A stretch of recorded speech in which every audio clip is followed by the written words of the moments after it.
Hi மா. So week 4th 24th டேயில் இருக்கிறோம் இன்னைக்கு. ஸோ 24th டேயில் இன்னைக்கு நம்ம ஃபாசிசம்னா என்னன்னு பார்க்குறோம். ஸோ இந்த வீக் ஃபுல்லாக ஹன்னா ஆரண்டோட பிரின்சிபல்ஸு, பவர்னா என்ன, நெக்ஸ்ட் இன்னைக்கு ஃபாசிசம், ஸோ நெக்ஸ்ட் ஃபெமினிசமும் லாஸ்ட் கிளாஸில் நம்ம, அதாவது இந்த வீக்கில் லாஸ்ட் கிளாஸில் நம்ம ஐடியாலஜிஸ்னால் என்னன்னு பார்ப்போம். ஸோ அதோட வெஸ்டர்ன் பொலிட்டிக்கல் தாட்டும் ஐடியாலஜிஸும் முடிஞ்சிடும், அண்ட் பவருங்கிற கான்செப்டும் முடிஞ்சிடும். ஓகேவா? ஸோ இப்போ ஃபாசிசம் அப்படிங்கிறது ரிப்பீட்டடாக நீ ஃபாசிஸ்ட் நான் ஃபாசிஸ்ட் அப்படின்னு சொல்லிட்டு சண்டைலாம் போட்டுட்டு இருக்கிறாங்க. ஸோ ஜென்ரலாக ஃபாசிசம் என்ன ஒரு அண்டர்ஸ்டாண்டிங் இருக்கணும். ஸோ அதை தான் இன்னைக்கு கிளாஸில் பார்க்க போகிறோம். அண்ட் எக்ஸாம்லேயும் கம்மியாக தான் கொஸ்டின்ஸ் கேட்குறாங்க. ஸ்டில் ஃபாசிசம்னு கொஸ்டின் கேட்டால், ஈஸியான கொஸ்டின் கேட்டாங்க அப்படின்னா அதுக்கான கண்டென்ட் இருந்துச்சு அப்படின்னா குரூப் ஆஃப் கொஸ்டின்ஸை சாய்ஸில் விடும்போதும் சரி ஈஸியாக இருக்கும். இப்போ ஃபார் எக்ஸாம்பிள்ஸ் 3 கொஸ்டின் இருக்குது, 2 கொஸ்டின் ரொம்ப ஈஸியாக இருக்குது, ஒரு கொஸ்டின் ஃபாசிசம் ரிலேட்டாக கேட்டிருக்கிறான், அது எனக்கு தெரியல, அதனால அந்த 2 கொஸ்டின் ரொம்ப படித்த கொஸ்டின் விட வேணாம் இல்லையா? கொஞ்சம் ஈஸியாக கேட்டால் அட்லீஸ்ட் ஒரு சால்வ் பண்ணுற மாதிரி இல்லைன்னா என்னது அட்டென்ட் பண்ணுற மாதிரியான கண்டென்ட் ஆச்சும் அட்லீஸ்ட் ஃபாசிசம் அப்படிங்கிற டாப்பிக்கில் இருக்கணும். ஓகேவா?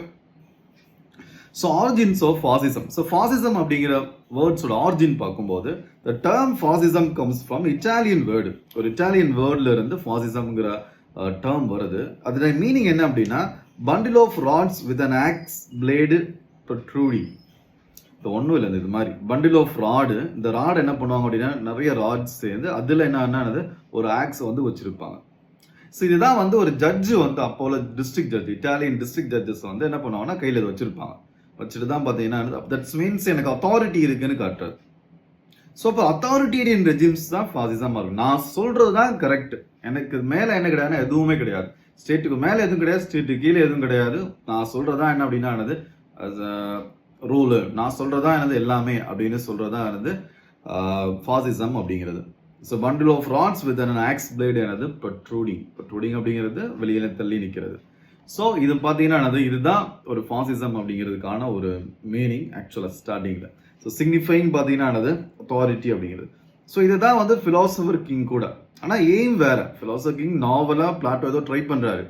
அவர் என்ன சொல்றாரு அப்படின்னா ஃபிலாசபர் கிங் தான் சொல்றதுதான் கரெக்டா இருக்கும். ஒரு பிசிஷியன்ட்ட போய் ஒரு டாக்டர்கிட்ட போய் நம்ம என்ன பண்ண மாட்டோம் அப்படின்னா இப்படிதான் ட்ரீட்மெண்ட் பண்ண மாட்டோம், அட்வைஸ் பண்ண மாட்டோம். அதே மாதிரி ரூலர்கிட்ட போயிட்டு இப்படிதான் ரூல் பண்ண அட்வைஸ் பண்ண மாட்டோம். Because he has the complete wisdom இருக்கு அவருக்கு.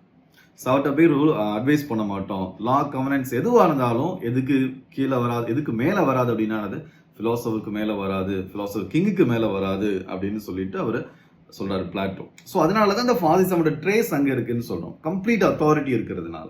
Okay, it emerged as a child of the interwar period. It's very இம்பார்ட்டன்டான ஒரு டேர்ம். ஸோ இன்டர்வார் பீரியட் அப்படிங்கிறது நேற்று ஆல்ரெடி நம்ம ஹன்னா ஆரண்ட் படிக்கும் போதே பார்த்தோம் அதை. ஓகேவா? ஸோ வேர்ல்டு வார் 1 முடிஞ்சதுக்கு அப்புறமா ஜெர்மனி தோத்துருதுமா வார்ல. ஸோ தோத்தோடனே அவன் மேலே பயங்கரமாக என்னது வார் ரிப்பாரேஷன் அமௌண்ட், நீ தான் வார ஸ்டார்ட் பண்ண, உன்னால தான் வாரம் நடந்துச்சு, நிறைய என்ன பண்ணானது அமௌண்ட் கொடுக்கணும் அப்படின்னு சொல்கிறாங்க. நெக்ஸ்ட் பார்த்தீங்கன்னா அவனோட ரொம்ப இண்டஸ்ட்ரியல் லேண்ட் ரெயின் அப்படிலாம் சொல்லுவாங்க, அங்கெல்லாம் நிறைய கோல் அயன்லாம் இருக்கு. ஸோ அந்த ப்ரொவின்சஸ் எல்லாமே இவங்க ஃப்ரான்ஸ் பிரிட்டன்லாம் எடுத்துக்கிறாங்க. ஸோ இது மாதிரி பார்த்தீங்கன்னா அவங்கள ரொம்ப நீங்கள் தாண்டா எல்லாத்துக்கும் காரணம் அப்படிங்கிற மாதிரி ரொம்ப அவங்கள தரம் தாழ்த்தும் போது ஒரு இன்ஃபியாரிட்டி காம்ப்ளெக்ஸ் கிரியேட் ஆகுது. யாருக்கு? ஜெர்மன்ஸ்க்கு. அப்போது ஹிட்லர் டே நீ ஆரியன்டா, உன்னோட ஹிஸ்ட்ரி என்னன்னு தெரியுமா, நீ எந்த மாதிரி ஆள் தெரியுமா அப்படின்னு சொல்லிட்டு ஹிட்லர் என்ன பண்றாருன்னா அவங்களுக்கு ஒரு ஹோப் கொடுக்குறாரு. ஹோப் கொடுக்கறத ப்ரைட் கொடுக்குறாரு. ஸோ அந்த ப்ரைட்ல அந்த பீப்புள்ஸ் எல்லாமே சேர்ந்து பார்த்தீங்கன்னா ஒரு இன்ஃபியாரிட்டி காம்ப்ளெக்ஸஸ்ல இருக்கும்போது அவர் சொல்றது அவங்களுக்கு பயங்கர அட்ராக்டிவா இருக்கு, அந்த லீடருக்கு பின்னாடி போறாங்க. ஸோ அதனால வர விளைவுகளும் அதனால வர ப்ராப்ளம்ஸ் தான் ஃபாசிசம் அப்படிங்கிறது. ஸோ அதனால இது சைல்ட் ஆஃப் இன்டர்வார் பீரியட்னு சொல்லலாம். World war 1 world war 2 world war 2 Hitler தோத்துறாரு, அவராகவே சூசைட் பண்ணிக்கிறாரு. ஸோ அது மூலமா இந்த ஃபாசிசம் அப்படிங்கிறது அந்த டைம்ல இருக்கிற விஷயம் அப்படியே முடிஞ்சிருது. இப்பவும் அதோட ட்ரேசஸ் எலமெண்ட்ஸஸ் இருக்கு, ஆனால் அந்த அளவுக்கு ஸ்ட்ராங்கா இல்லை. Okay, so child of the interwar period representing revolt against modernity. மாடர்னிட்டின்னு சொல்லிட்டு என்ன பண்றோம் அப்படின்னா நம்ம பழமையை விட்டுட்டோம், பழமை தான் ரொம்ப முக்கியம், நம்ம எவ்வளோ பெரிய ஆளாக இருந்தோம் தெரியுமா, நம்மளோட பழமை எப்படி இருந்துச்சு தெரியுமா அப்படின்னு சொல்லிட்டு தான் ஃபாசிஸ்ட் ஸ்டார்ட் பண்ணுவாங்க. அண்ட் என்லைட்மெண்ட்டுக்கும் அகெயின்ஸ்டா. என்லைட்மெண்ட் அப்படிங்கிறது உனக்கு அறிவு இருக்குடா, டே ஹியூமன்டா, உனக்கு அறிவு இருக்கு, நீ என்ன படிச்சு புக்கெல்லாம் படிச்சு எஜுகேஷன்லாம் வச்சு ஓரளவுக்கு என்ன பண்ணானது லாஜிக்கல் ரீசன் யூஸ் பண்ணி அது மூலமா டிபேட் பண்ணி டிஸ்கஸ் பண்ணி நீ என்ன பண்ண அப்படின்னா ஒரு டிசிஷன் எடு, டெமோக்ரஸியை கொண்டு வா அப்படிலாம் சொல்லலாம். ஆர்ட் மியூசிக்லாம் என்ஜாய் பண்ணா அவனுக்கு கிரியேட்டிவிட்டிலாம் இருக்கு, இஷ்டத்துக்கு என்ஜாய் பண்ண அப்படின்னு சொல்லலாம். அப்படி சொன்னா தட்ஸ் என்லைட்மெண்ட். அந்த என்லைட்மெண்ட் தியரி அது தப்பு அப்படின்னு சொல்றதுதான் பார்த்தீங்கன்னா ஃபாசிசம். இப்பெல்லாம் கிடையாது. லீடர் நான் சொல்றதுதான் கரெக்ட், எனக்கு மேல ஒருத்தன் கிடையாது, நான் சூப்பர் மேன். ஆக்சுவலாக கான்செப்டே அதுதான். நீஷோட ஓவர் மேன் இல்லைன்னா சூப்பர் மேன் என்னது கான்செப்ட் அப்படிங்கிறது. எனக்கு தெரியும் உனக்கு என்ன நல்லதுன்னு உனக்கே தெரியாது, ஆனா எனக்கு தெரியும் உனக்கு என்ன நல்லதுன்னு சொல்லிட்டு அப்படி சொல்றதுதான் என்னது ஃபாசிசம். ஸோ அவங்க எதை என்னது அப்போஸ் பண்ணுவாங்கன்னா மாடர்னிட்டி அப்போஸ் பண்ணுவாங்க, என்லைட்மெண்ட் அப்போஸ் பண்ணுவாங்க. என்லைட்மெண்ட் அப்படிங்கிறது ஒரு இண்டிவிஜுவல் தன்னோட அறிவு மூலமா எது நல்லது கெட்டதுன்னு சொல்ல முடியும். அதெல்லாம் கிடையாது, லீடர் சொல்லதான் கரெக்ட்னு சொன்னா தட்ஸ் என்ன அப்படின்னா fascism. One of the element of fascism. So Nazis famously declared. So நாசினா என்னது ஆக்சுவலா ஃபாசிசம் ஃபாசிஸ்ட் பார்ட்டி அப்படிங்கிறது முசோலினியோட பார்ட்டி. அது இட்டாலியில அப்ப இருந்த முசோலினியோட பார்ட்டி தான் பாத்தீங்கன்னா ஃபாசிசம் ஃபாசிஸ்ட். ஃபாசிஸ்ட் பார்ட்டின்னு வச்சிருந்தாரு பொலிட்டிக்கல் பார்ட்டி நேம். அதனால ஜென்ரலா இதுக்கு டேர்ம் ஃபாசிசம். ஆனா ஜெர்மனியில ஹிட்லரோட பார்ட்டியோட பேரு பார்த்து நாசி பார்ட்டி. ஓகேவா? ஸோ அவங்க பேரே நாசிஸ் தான். So Nazis famously declared 1789 is dead. 1789 அப்படின்னா French Revolution. So French Revolution என்ன இருக்கும் அப்படின்னா லிபர்ட்டி, ஈக்குவாலிட்டி, ஃப்ரெட்டர்னிட்டி. ஃப்ரெட்டர்னிட்டிலாம் ஒன்றும் கிடையாது, பிரதர்ஹுட்லாம் ஒன்றும் கிடையாது. ஆரியன் நம்ம இனம் தாண்டா பெருசு, ரேசிசம் தன் இனம் தான் பெருசு, நம்மளை தவிர என்ன அப்படின்னா எவனும் கிடையாது, நம்ம பழமை என்ன தெரியுமா அப்படின்னு சொல்லி பேசுறது. ஸோ அதனால ஃப்ரெட்டர்னிட்டிலாம் கிடையாது, பிரதர்ஹுட்லாம் கிடையாது. லிபர்ட்டினா என்னது freedom of speech and expression. உனக்கு பேசவே தெரியாது, நான் தான் பேசுவேன், ஓகேவா, நான் சொல்றதுதான் கரெக்ட் அப்படின்னு சொல்லுவா லீடர். ஸோ லிபர்ட்டியும் கிடையாது, ஈக்குவாலிட்டியும் கிடையாது, நான் சொல்றதுதான் எல்லாருக்கும் ஈக்குவலா எந்த மாதிரி ஒவ்வொருத்தையும் வெல்த் இருக்கணும் அப்படிங்கிறது லீடருக்கு தான் தெரியும். லீடர் சொல்றதா என்னவா இருக்கணும் கரெக்டா இருக்கும். ஃபர்ஸ்ட் டைம்ல ஈக்குவாலிட்டி ட்ரை பண்ணுவாங்க. ஃபர்ஸ்ட் ஈக்குவாலிட்டி சொல்லி தான் ஸ்டார்டே பண்ணுவாங்க. எல்லாரும் ஈக்குவலா பண்ண போறோம் மாடர்னிட்டின்னு சொல்லிட்டு என்ன பண்றான்னு நிறைய ஒன்று எக்ஸ்ப்ளாய்ட் பண்ணிட்டு இருக்கிறான், நான் என்ன பண்ண போறேன் அப்படின்னா எல்லாருக்கும் என்ன பண்ண போறேன், நல்லது பண்ண போறேன் தான் ஸ்டார்ட் பண்ணுவாங்க. அதனால ஈக்குவாலிட்டி எலமெண்ட் ஃபர்ஸ்ட் இருக்கும். ஈவன் கம்யூனிசம் கூட லைட்டா அவங்ககிட்ட இருக்கும் ஸ்டார்டிங்ல. ஆனால் போக போக என்ன ஆகுனானது கம்ப்ளீட்லி இது மாதிரி பிரின்சிபல்ஸ்னாலே லீடர்ஷிப் சிங்கிள் பர்சன் பேஸ்டா இருக்கும்போது எல்லாமே ஸோ கலெக்டிவ் விஸ்டம் தான் அரிஸ்டாட்டில் சொல்ற மாதிரி sometimes most of the times work ஆகும். ஸோ அன்லெஸ் பார்த்தீங்கன்னா லீடர்ஷிப் எக்ஸ்ட்ரானரியா இல்லாத வரைக்கும். ஸோ நமக்கு இந்த இடத்துல நீங்க அது மாதிரி கமெண்ட்டும் ஜட்ஜ் பண்ணி கொடுக்கணும்னு இல்லை. சிம்பிளா என்ன சொல்லலாம், நாசிஸ் என்லைட்மெண்ட்டையும் மாடர்னிட்டியையும் இல்லை ஃபாசிஸ்ட் மாடர்னிட்டியும் என்லைட்மெண்ட்டையும் அப்போஸ் பண்ணாங்க. மோஸ்ட்லி அது எந்த டைம் நடந்துச்சு, இன்டர்வார் பீரியட்ல நடந்துச்சு அப்படின்னு சொல்லலாம். ஃபாசிஸ்ட் ரெஜிம்ஸ்னு சொல்லும்போது இட்டாலியில பெர்னிட்டோ முசோலினி 1922 பிரைம் மினிஸ்டர் ஆகிறாரு. ஒன் பார்ட்டி ஃபாசிஸ்ட் ஸ்டேட்டை இட்டாலியில கிரியேட் பண்றாரு முசோலினி. ஜெர்மனி பார்த்தீங்கன்னா அடால்ஃப் ஹிட்லர் பிகேம் சான்சலர். இன்னைக்கும் ஜெர்மன் சான்சலர் தான் சொல்லுவாங்க. 1933 ஆறாரு. ஜப்பான்ல பிரின்ஸ் ஃபுமிமேரோ இம்பீரியல் ஜப்பானின் 1930s. இம்பீரியல் ஜப்பான் அப்படிங்கிறது பக்கத்துல கண்ட்ரி எல்லாமே அட்டாக் பண்ணி, சைனாவெல்லாம் அட்டாக் பண்ணி, கொரியாவெல்லாம் அட்டாக் பண்ணி, அது மூலமா ஜப்பானோட லேண்டை எக்ஸ்பான்ஷன் பண்றது. ஒன் ஆஃப் தி எலமெண்ட் அது எக்ஸ்பான்ஷன் அப்படிங்கிறது ஃபாசிஸ்டோடது, இன்னொரு கண்ட்ரி அட்டாக் பண்றது அப்படிங்கிறது. ஸோ இப்போ என்ன அப்படின்னா இந்த ரெண்டு பேரும் பார்த்தீங்கன்னா எலெக்ஷன் மூலமா டெமோக்ரஸி மூலமா தான் எலெக்ட் ஆனவங்க, பார்லிமெண்ட் மூலமா தான் எலெக்ட் ஆனவங்க. ஆனா என்ன அப்படின்னா ஃபர்ஸ்ட் டெமோக்ரஸி அப்படிங்கிற இன்ஸ்ட்ருமெண்ட்டை யூஸ் பண்ணி பவருக்கு வந்ததுக்கு அதுக்கப்புறமா கம்ப்ளீட்டா என்னவா மாறிடுவாங்க அப்படின்னா அத்தாரிட்டின் ரெஜிமா மாறுறாங்க. ஸோ அதுதான் எப்படின்னு பார்க்குறோம். நல்லா யோசிச்சுக்கணும். ஸ்டார்டிங்ல அவங்க பார்லிமெண்ட் இது கொஸ்டினாவே இருக்கு யூபிஎஸ்சியில். ஸோ ஆம்பிவலன்ஸ் டுவார்ட்ஸ் பார்லிமெண்ட்ரி டெமோக்ரஸி அப்படிங்கிறது. ஃபாசிஸ்ட் எப்படி ஆம்பிவலண்டா இருக்கிறா, ஏன்னா ஃபர்ஸ்ட் சப்போர்ட் பண்றா, அதுக்கு எலெக்ஷன் மூலமா தான் வரான். ஒன்ஸும் உள்ள இன்ஸ்டிடியூஷன் வந்ததுக்கு அப்புறமா இன்ஸ்டிடியூஷன்ஸ் ஃபுல்லா கேப்சர் பண்ணி அது மூலமா அத்தாரிட்டி ரெஜிம்ஸ் கிரியேட் பண்றது. ஸோ நியோ ஃபாசிசம் இப்பவும் பாத்தீங்கன்னா நியோ ஃபாசிசம்னு இருக்கு. அதாவது ஃபாசிசம் அப்படிங்கிறது வேர்ல்டு வார் 2க்கு அப்புறம் பயங்கரமா வேர்ல்டு லெவல் ஆப்போசிஷன் அது வேர்ல்டு வார் 2க்கு அப்புறமா கம்ப்ளீட்டா இல்லாம போயிடுச்சு. எஸ்பெஷலி ஜெர்மனி இது மாதிரி கண்டிஷன்ஸ் நிறைய லாவே இருக்கு ஃபாசிசம்க்கு அகெயின்ஸ்டா. ஆனா இப்போ நியோ ஃபாசிசம் அப்படிங்கிறது கொஞ்சோண்டு மியூட்டட், மியூட்டேஷன் ஆகி வராது, ஜெனட்டிக் மியூட்டேஷன் மாதிரி பார்க்கறதுக்கு ஃபாசிசமாக டைரெக்டாக சொல்லவும் முடியாது. டெமோக்ரஸிங்கிற பேரில், freedom of speech and expressions பேரில் இன்னமும் ஃபாசிசம் அப்படிங்கிறது இருக்குது அப்படின்னு சொல்லலாம். நியோ ஃபாசிஸ்ட்டு, நியோ நாசிசஸ் பார்த்தீங்கன்னா மூமெண்ட்ஸ் இன்னமும் ஆனது ஜெர்மன், ஃப்ரான்ஸு, இட்டாலியிலலாம் இருக்குது. ஸோ இமிக்ரெண்ட்ஸ் இப்போ ஃபஸ்ட்டு ஹிட்லருக்கு மோஸ்ட்லி என்ன அப்படின்னா அவரோட டார்கெட் யார் அப்படின்னா கம்யூனிஸ்ட், லிபரல்ஸ், ஜூஸ், ரோமாஸ், இவங்களாம் இனங்கள். ஓகே, ஜூஸ், ரோமாஸ்லாம் மைனாரிட்டி கம்யூனிட்டிஸஸ். ஸோ அவங்கள சாஃப்ட் டார்கெட்டாக வச்சு அவங்களால தான் நம்ம எல்லா பிரச்சனையும் வருது. ஸோ அவங்கள எல்லாம் இல்லாமல் பண்ணிட்டோம் அப்படின்னா, ஜெனசாய்ட் பண்ணிட்டோம் அப்படின்னா, எல்லாரையும் மர்டர் பண்ணிட்டோம் அப்படின்னா, கிளீன்ஸ் பண்ணிட்டோம் அப்படின்னா, ரேஷியல் கிளீன்சிங் பண்ணிட்டோம் அப்படின்னா என்ன ஆகிடும்னா எல்லா பிரச்சனையும் சால்வ் ஆயிரும்னு சொல்லிட்டு ஸ்டார்ட் பண்ணுவாங்க. கம்யூனிஸ்டையும் பிடிக்காது அவங்களுக்கு, லிபரல்ஸையும் பிடிக்காது, சோஷியலிசமும் பிடிக்காது, லிபரல்ஸும் பிடிக்காது, அண்ட் ஜூசஸ் இல்லைன்னா ரோமாஸ் மாதிரியான மைனாரிட்டி கம்யூனிட்டிஸஸ். ஸோ இப்போ பார்த்தீங்கன்னா இதில் தான் ஜென்ரலாக பழைய நாசிசஸ் அட்டாக் பண்ணுவாங்க. இப்போ அவங்கள இல்லாமல் இப்போ புதுசாக ஒரு அட்டாக்கிங் எப்பவுமே ஹன்னா ஆரெண்ட் சொல்ல மாதிரி ஒரு சாஃப்ட் டார்கெட் தேவைப்படும் ஃபாசிஸ்டுக்கு. யார் அடித்தா பெருசாக ரிவர்ஷன் இருக்காது, யார் அடித்தா பெருசாக ரியாக்ட் பண்ண மாட்டான், அது மூலமாக நமக்கு பாப்புலாரிட்டி கிடைக்கும்னு சொல்லிட்டு சாஃப்ட் டார்கெட் கிரியேட் பண்ணுவாங்க. இப்போ இருக்கிற நியோ ஃபாசிஸ்டோட சாஃப்ட் டார்கெட் யார் அப்படின்னா இமிகிரேஷன்ஸ் கிரியேட் பண்ணுறாங்களா. ஸோ ஈவன் இந்தியன்ஸ் இப்போ ரீசெண்டாக நியூஸ் பார்க்கும்போது கூட ஸ்காண்டினேவியன் கண்ட்ரீஸஸில் கூட இந்தியன்ஸ் எகெயின்ஸ்டாக அட்டாக்ஸஸ் நடக்குது. ரொம்ப காமனான ஒரு நாடுகள் அதெல்லாம். அது அயர்லாந்தில் ரீசெண்டாக பார்த்தீங்கன்னா இந்தியன்ஸ் எகெயின்ஸ்டாக அட்டாக் நடக்கிறது. That's immigrations எகெயின்ஸ்டாக.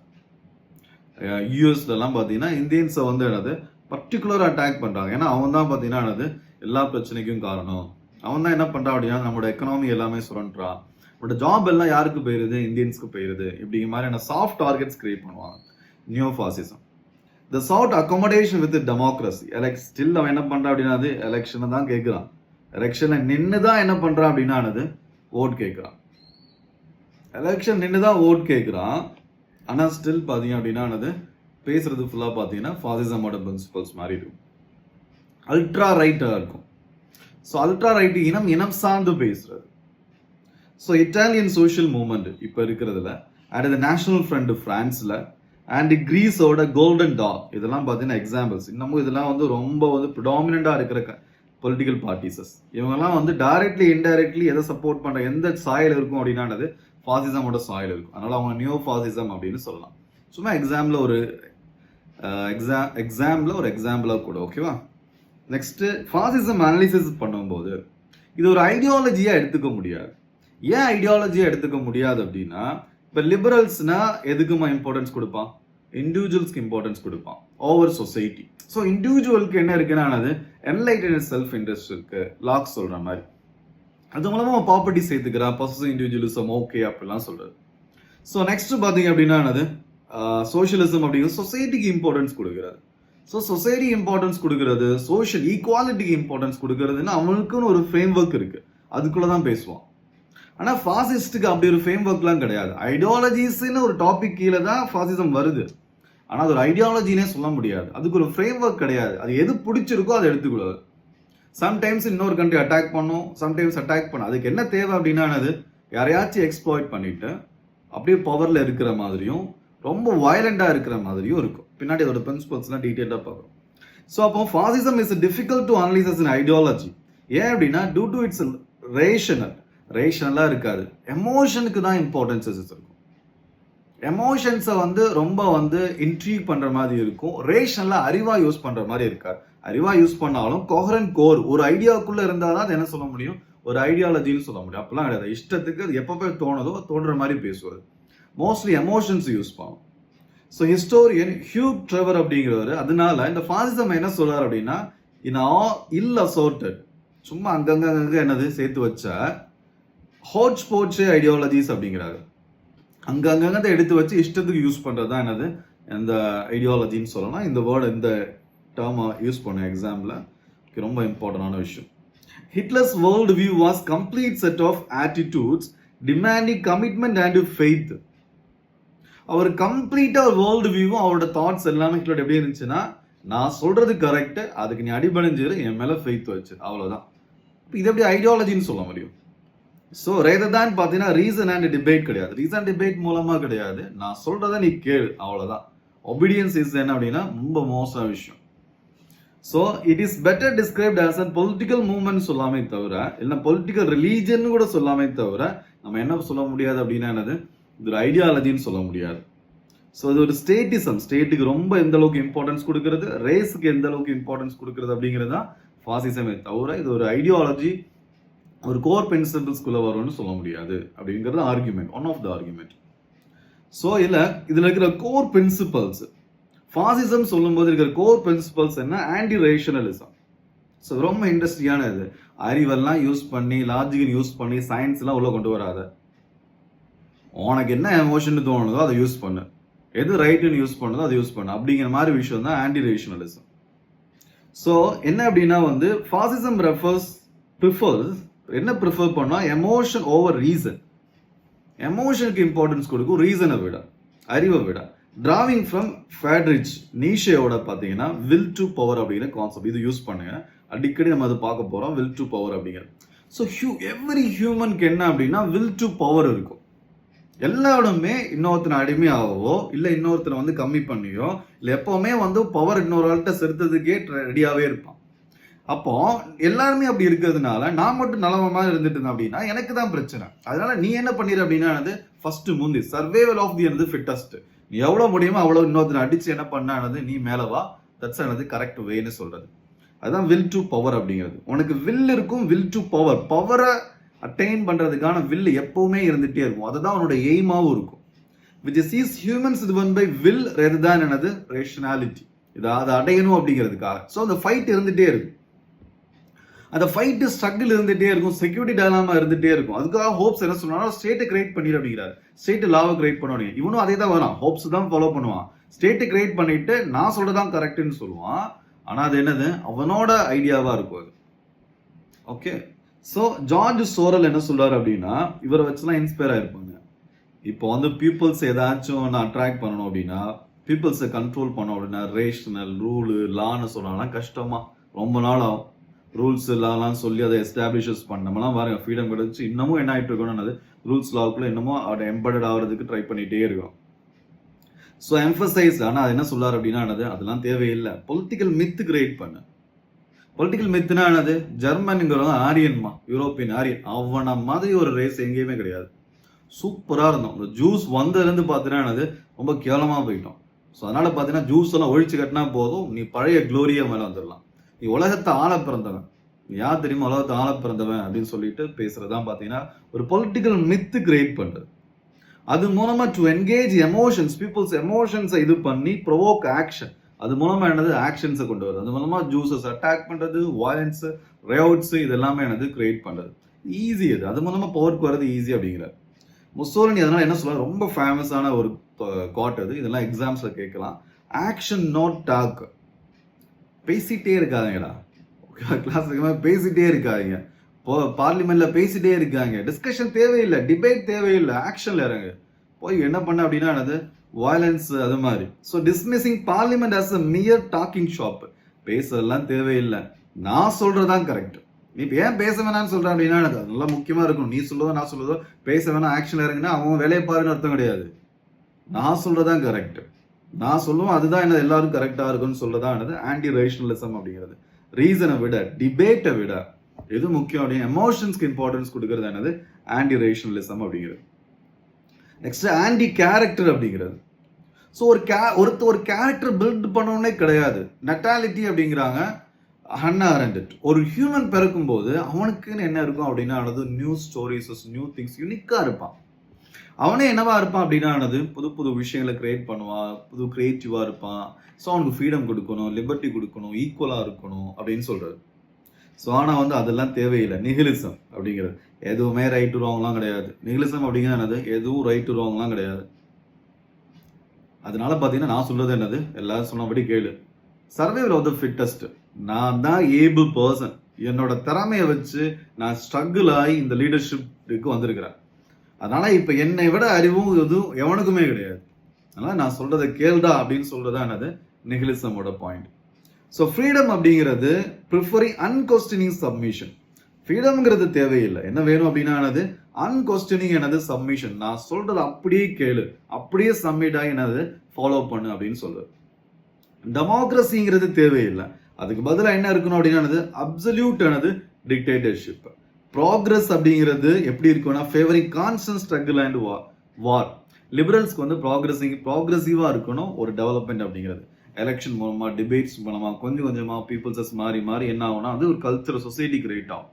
அப்படி இருக்கக்கூடாது. கான்ஸ்டன்ட் ஸ்ட்ரகிள் அண்ட் வார். நீ கொஞ்சம் அமைதியாயிட்டேன்னா என்ன ஆயிரும்னா இன்னொருத்தான் அடிச்சுட்டு போயிடுவான். எப்பவுமே ஃபைட்லேயே இரு, எப்பவுமே ஸ்ட்ரகிளே இருந்துட்டே இருக்கணும் அப்படின்னு சொல்றதுதான் பாத்தீங்கன்னா ஆன்டி கேரக்டர் அப்படிங்கிறது.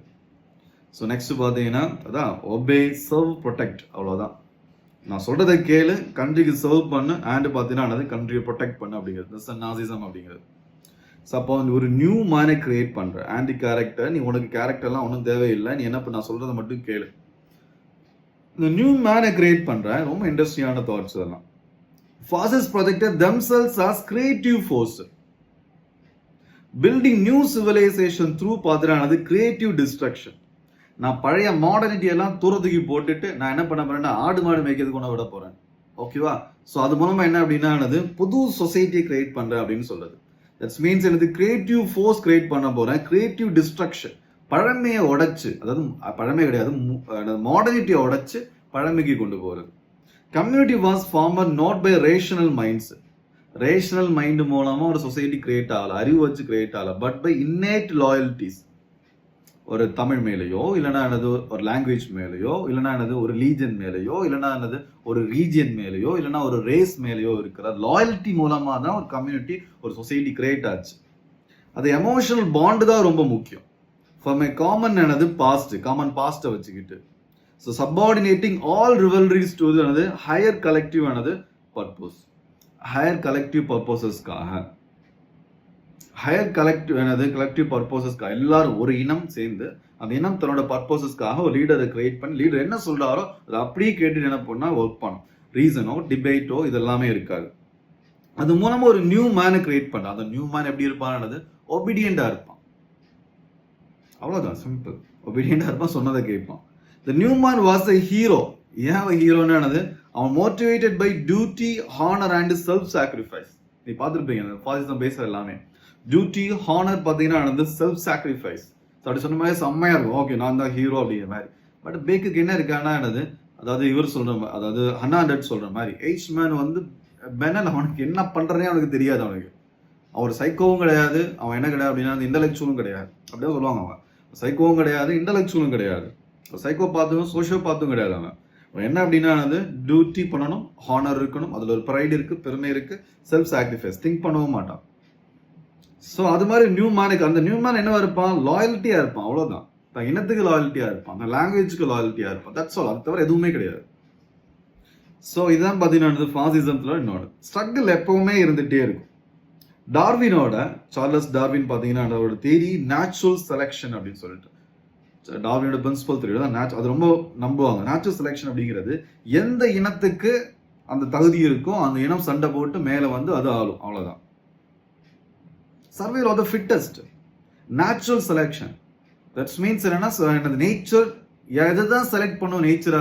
நேச்சர் எதை ஆட்டோமேட்டிக்கலா செலக்ட் பண்ணும்னா ஏதோ ஏபிளா இருக்கிற ரேஸ் ஏதோ இனம் ஏதோ அதுவே சூஸ் பண்ணும்.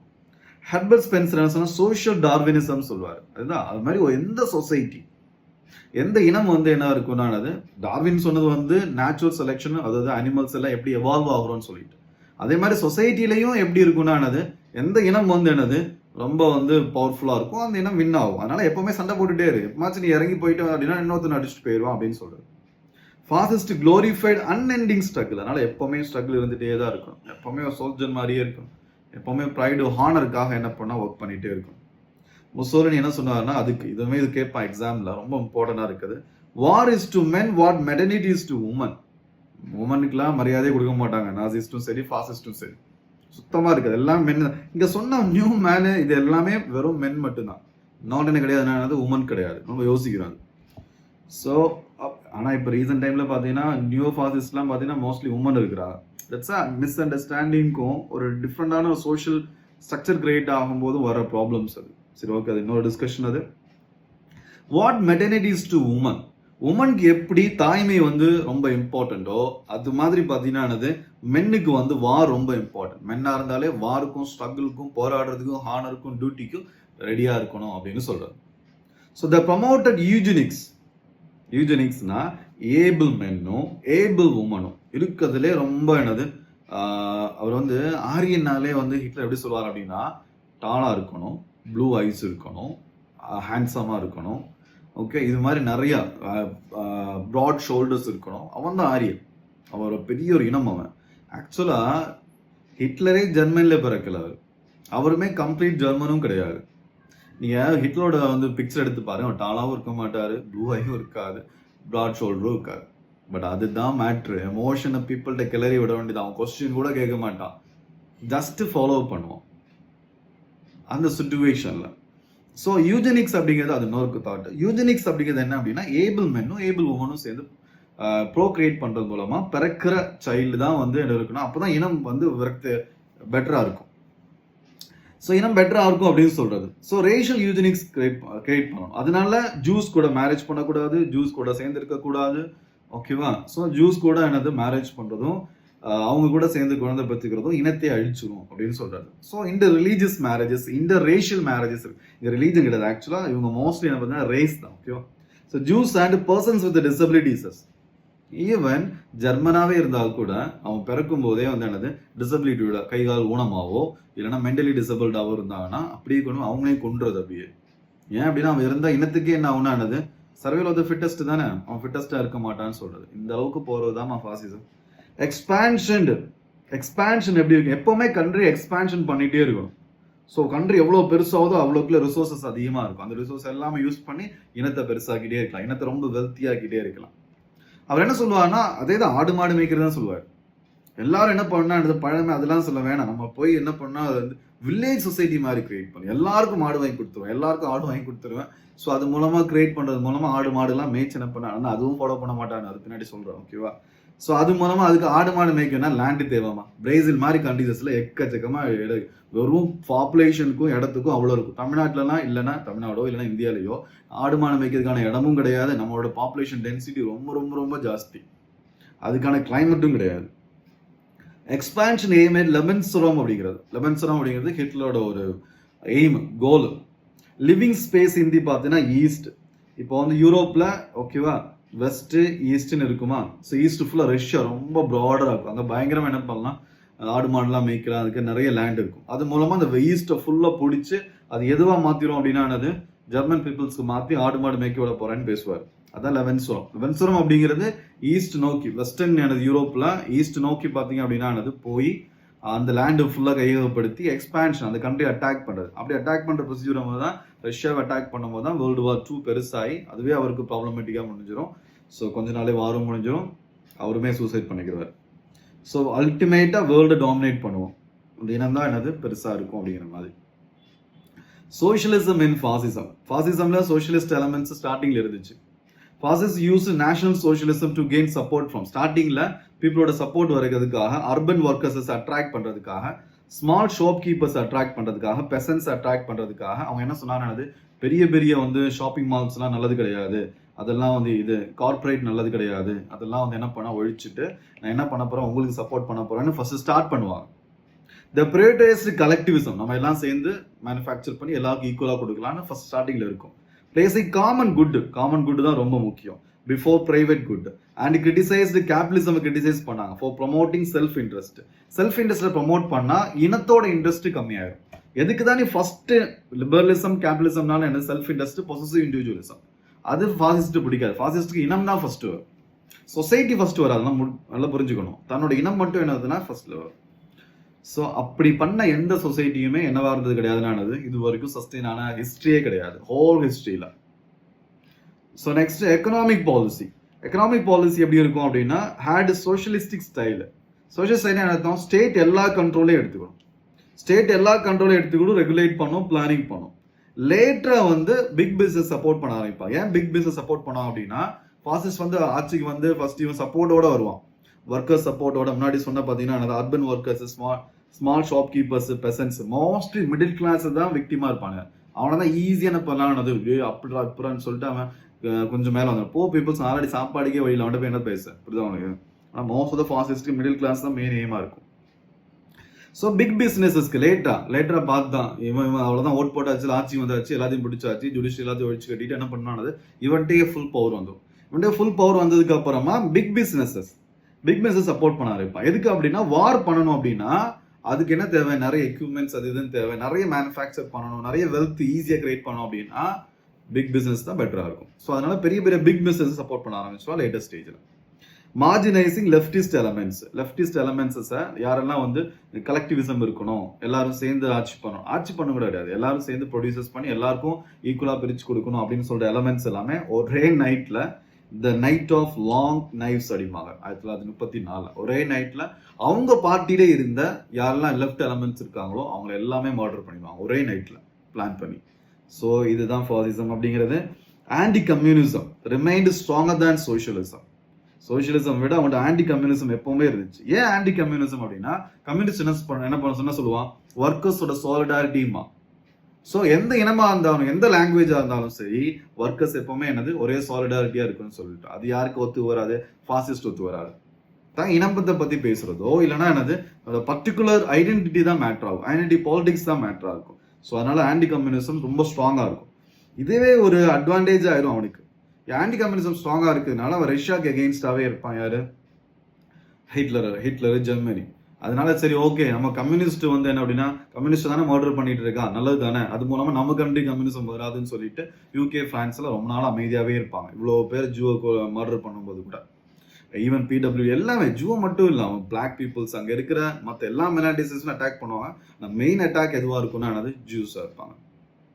ஸோ லீடர்ஷிப் அண்ட் லீடர்ஷிப்புக்கும் எலிட்டிசமுக்கும் ரொம்ப ரொம்ப ரொம்ப இம்பார்ட்டன்ஸ் கொடுப்பாங்க. ஃபாசிசம் ரேடிக்கலி ரிஜெக்டட் ஈக்குவாலிட்டிலாம் ஒன்றும் கிடையாது. அதாவது யாருக்கு வந்து டிஃப்ரெண்ட் எபிலிட்டியோட பிறக்கிறானோ, யாருக்கு ரேர் குவாலிட்டி இருக்கோ அவன் லீடர்ஷிப்க்கு வருவான். ஸ்ட்ரகிள் மூலமா, survival of the fittest, natural selection, okay, நேச்சுரலாகவே வருவான் ஸ்ட்ரகிள் மூலமா. சொசைட்டி வந்து 3 விதமா டிவைட் ஆயிருக்கும் அவனுக்கு. எலைட்ஸ் மேல இருப்பான், supreme leader, all seeing leader, அவர் சொல்றது கரெக்டா இருக்கு, அவருக்கு மேல எதுவுமே கிடையாது அப்படின்னு சொல்றது, பிலாசபர் கிங் மாதிரி. வாரியர் எலைட் எக்ஸ்க்ளூசிவ்லி மேல் மட்டும், எம்படிங் ஹீரோயிசம், விஷன், சாக்ரிஃபைஸ் பண்ண ரெடியா இருப்பான். That's bureaucrats, military officials. Masses வந்து weak, ignorant, destine to unquestioning obedience. அவன் என்ன பண்ணணும், ஒபீடியன்ஸ் மட்டும் தான் பண்ணணும். வீக். சூப்பர்மேன் யார் அப்படின்னா அது சுப்ரீம் லீடர் தான் என்னது சூப்பர்மேனா இருப்பான். த லீடர் பிரின்சிபல் நீஷேவோட ஓவர்மேன் இல்லைன்னா சூப்பர்மேன் கான்செப்ட். அது என்ன இருக்கும் அப்படின்னா வந்து பீப்புள்ஸ் வந்து ஹெட் மென்டாலிட்டியை தாண்டி லீடர்ஸ் வந்து ஹெட் மென்டாலிட்டியை தாண்டி இருப்பாங்க. ஹெட் மென்டாலிட்டியில் என்னது வீக்காக இருக்கிற பீப்புள்ஸ் எல்லாமே சேர்ந்து அவனா இஷ்டத்து பேர் அதெல்லாம் வேலைக்காது, நான் சொல்றதான் கரெக்ட் அப்படின்னு சொல்றது. ரோஸ் எபோவ் ஹெட் மென்டாலிட்டியை தாண்டி ஒருத்தன் மேல வாரானோ, தன்னோட ஓன் வில்லு மூலமா மேல வாரானோ அவன் தான் என்னது ஓவர்மேன். ஆக்சுவல் நீஷே சொன்ன பிரின்சிபலே வேற. அவர் என்ன சொல்ல வந்தார் அப்படின்னா சொசைட்டில நிறைய வந்து தவறுகள் இருக்கும், மொராலிட்டி இருக்கும், கல்ச்சர் கொஞ்சம் டிஃப்ரெண்டா இருக்கலாம். அந்த கல்ச்சரை வந்து என்னது இது தவறுன்னு புரிஞ்சு, ஓகேவா, உமனை வந்து சப்ஜுகேட் பண்றது தவறு அப்படின்னு புரிஞ்சு அதுல இருந்து வெளியில வராது. ஹோல் சொசைட்டியும் அப்போஸ் பண்ணும்போது ராஜாராம் மோகன் ராய் மாதிரி அந்த பர்சன் ஹோல் சொசைட்டி அவங்க அம்மாவே அப்போஸ் பண்ணும்போது உமனுக்காக போராடி வெளியே வரான் பார்த்தியா, சொசைட்டியோட மொராலிட்டியை தாண்டி வெளியில வந்து எது ரைட் ராங்னு சொல்றான் பார்த்தியா, அவனை தான் அவர் வந்து என்னது ஓவர் மேன் இல்லைன்னா சூப்பர் மேன் அப்படிம்பாரு. அதை வந்து ஹிட்லர் வந்து தன்னை இஷ்டத்துக்கு யூஸ் பண்ணிக்கிட்டாரு, அவ்வளவுதான். Max Weber's authority. அதாவது மேக்ஸ் வெபர் அத்தாரிட்டி எப்படி கிரியேட் பண்ணணும்னு சொல்றாரு, நம்ம ஆல்ரெடி பார்த்த மாதிரி அத்தாரிட்டி லெஜிட்டிமசியில பார்த்தோம், பவர்ல பார்த்தோம். ட்ரெடிஷனலா அத்தாரிட்டி இருக்கும் and legal rational authority, charismatic இருக்கும். இந்த கரிஸ்மா அப்படிங்கிறது ரொம்ப அதிகமா இருக்கும் எங்க அப்படின்னா என்னது ஃபாசிசம்ல. இந்த கரிஸ்மா மூலமா, ஷோமேன்ஷிப் மூலமா, ஸ்டேட்மேன்ஷிப் கிடையாது. ஸ்டேட்மேன்ஷிப் வந்து கண்ட்ரியை பெட்டரா மேனேஜ் பண்ணா எல்லாமே நல்லா இருக்கும், எல்லா பீப்புள்ஸ் ஒன்னா சேர்த்து மேனேஜ் பண்றது. ஷோமேன்ஷிப்பை எப்போ பார்த்தாலும் ஷோ காட்டிட்டு இருக்குது, இதுக்கு ரொம்ப இம்பார்ட்டன்ஸ் கொடுப்பாங்க. நீங்க இப்பவுமே நெட்ல அடிச்சு பாருங்க, ஹிட்லரோட என்னது அந்த பேச்சு ஸ்டைலு இல்லை அப்படின்னா எப்படி வந்து அந்த எவ்வளோ மிலிட்ரி பர்சன்ஸை வச்சு பீப்புள்ஸில் சப்போர்ட்ஸ் அது எல்லாமே பெரிய ஷோ மாதிரி இருக்கும். அது அப்படி மேலே அப்படி நிற்பாரு, ரொம்ப மேலே நின்றுக்கிட்டு பேசுறது வைக்கிறது. ஸோ இது எல்லாமே The leader principle held that all authority emanate from, எல்லா authority யார்ட்டன்னு வரும் அப்படின்னா the leader's personality இருந்து வரும். Defining real will and general will of the another people. General will அப்படிங்கிறது பீப்புள் நினைச்சிட்டு இருப்பான் இதுதான் ரைட் டு ராங்னு சொல்லிட்டு. ஜென்ரலாக அவனுக்கு ஒரு வில் இருக்கும், இதுதான் ரைட் டு ராங்னு சொல்லிட்டு. ஆனால் அவனுக்கே தெரியாது அவனுக்கு என்ன வேணும்னு சொல்லிட்டு. அது யாருக்கு மட்டும் தான் தெரியும்? லீடருக்கு மட்டும் தான். ரியல் வில் யாருக்கு மட்டும் தான் தெரியும்? லீடருக்கு மட்டும் தான் தெரியும் சொல்லதான் ரியல் வில்க்கும் ஜென்ரல் வில்லுக்கு உள்ள டிஃப்ரென்ஸ். ஜென்ரல் வில் அப்படிங்கிறது என்னது?